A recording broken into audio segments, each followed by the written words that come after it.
Assalamualaikum warahmatullahi wabarakatuh. Perkenalkan, kami dari kelompok 3 akan menjelaskan materi tentang jenis-jenis pembangkit listrik yang beranggotakan Anis, Farel, Velia, Nur Wahidin, Siti Aulia, dan Vina. Langsung saja kita masuk ke materi yang pertama. Jenis-jenis pembangkit listrik ada bermacam-macam. Nah, pertama-tama yang akan saya bahas adalah pembangkit listrik tenaga diesel. Pembangkit listrik tenaga diesel ialah pembangkit listrik yang menggunakan mesin diesel sebagai penggerak mula. Nah, adapun cara kerja pembangkit listrik tenaga diesel, pertama-tama, bahan bakar di dalam tangki penyimpanan disaring terlebih dahulu sebelum dipompakan ke dalam tangki penyimpanan, sementara yang kemudian akan disimpan. Jika menggunakan bahan bakar minyak atau BBM, bahan bakar tersebut dipompakan ke nozzle atau pengabut. Pembangkit listrik tenaga diesel berfungsi untuk memenuhi kebutuhan listrik dalam jumlah beban kecil, terutama untuk daerah terpencil atau untuk listrik perdesaan dan untuk memasok kebutuhan listrik suatu pabrik. Nah, untuk bahan bakar yang digunakan untuk mesin diesel ini adalah solar. Jenis-jenis pembangkit listrik selanjutnya ada pembangkit listrik tenaga air atau yang kita kenal dengan PLTA. Nah, pembangkit listrik tenaga air ini adalah suatu pembangkit listrik yang digerakkan oleh tenaga hidrolik air. Pembangkit listrik tenaga air merupakan teknologi yang sudah diaplikasikan di Indonesia sejak puluhan tahun lalu di berbagai penjuru tanah air. Adapun cara kerja pembangkit listrik tenaga air yakni pertama-tama air menjadi sarana potensial yang bisa digunakan untuk menggerakkan turbin. Lalu air yang ada di bendungan akan turun ke dalam lubang untuk memutar turbin. Pemutaran turbin tersebut akan menghasilkan energi mekanik yang dikonversi melalui generator menjadi energi listrik. Adapun fungsi dan tujuan dari pembangkit listrik tenaga air ialah menggerakkan turbin air pada PLTA. Sederhananya, pada PLTA terjadi perubahan energi gerak menjadi energi listrik. Supaya listrik bisa dihasilkan, butuh air untuk menggerakkan turbin. Sumber energi yang digunakan dari PLTA atau pembangkit listrik tenaga air menurut Mulyadi dalam buku Ensiklopedia Sains, Atmosfer, Cahaya, Energi Listrik, Benda dan Sifatnya pada tahun 2019, PLTA adalah pembangkit listrik yang mengandalkan energi potensial dan kinetik air atau air terjun untuk menghasilkan energi listriknya. Awalnya pembangkit listrik ini hanya memanfaatkan air waduk ataupun air terjun.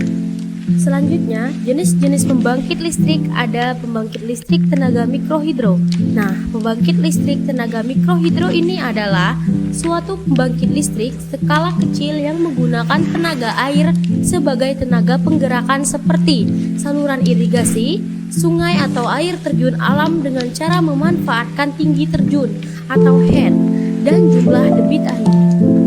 Nah, komponen pembangkit listrik tenaga mikrohidro ini yaitu secara teknis, mikrohidro memiliki 3 komponen utama yaitu air, turbin, dan generator.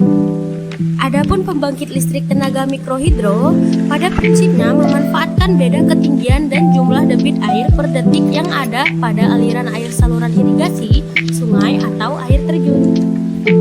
Nah, selanjutnya, fungsi dari pembangkit listrik tenaga mikrohidro ini yaitu dari generator akan dihasilkan energi listrik yang akan masuk ke sistem kontrol arus listrik sebelum dialirkan ke rumah-rumah atau keperluan lainnya atau beban.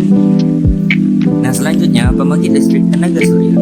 Pembangkit listrik tenaga surya atau biasa disebut sistem fotovoltaik merupakan pembangkit listrik yang mengkonversi energi sinar matahari menjadi listrik dengan menggunakan suatu piranti semikonduktor yang disebut sel surya. Pembangkit listrik tenaga surya ialah pembangkit listrik yang mengubah energi surya menjadi energi listrik. Pembangkit listrik dengan energi surya dapat dilakukan secara langsung menggunakan fotovoltaik atau secara tidak langsung dengan pemusatan energi surya. Lalu apa sih fungsi pembangkit listrik tenaga surya? Tentunya pembangkit listrik tenaga surya mampu menghasilkan energi listrik. PLTS mampu mengelola foton matahari dan mengubahnya menjadi energi listrik.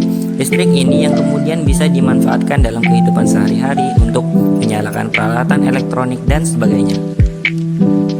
Pembangkit listrik tenaga biomasa atau PLTBM adalah pembangkit listrik yang menggunakan bahan bakar yang dikonversikan dari bahan biologis dan organik. Pemakaian bahan bakar fosil diketahui memberikan kerugian seiring pertambahan populasi manusia dan kebutuhan akan energi.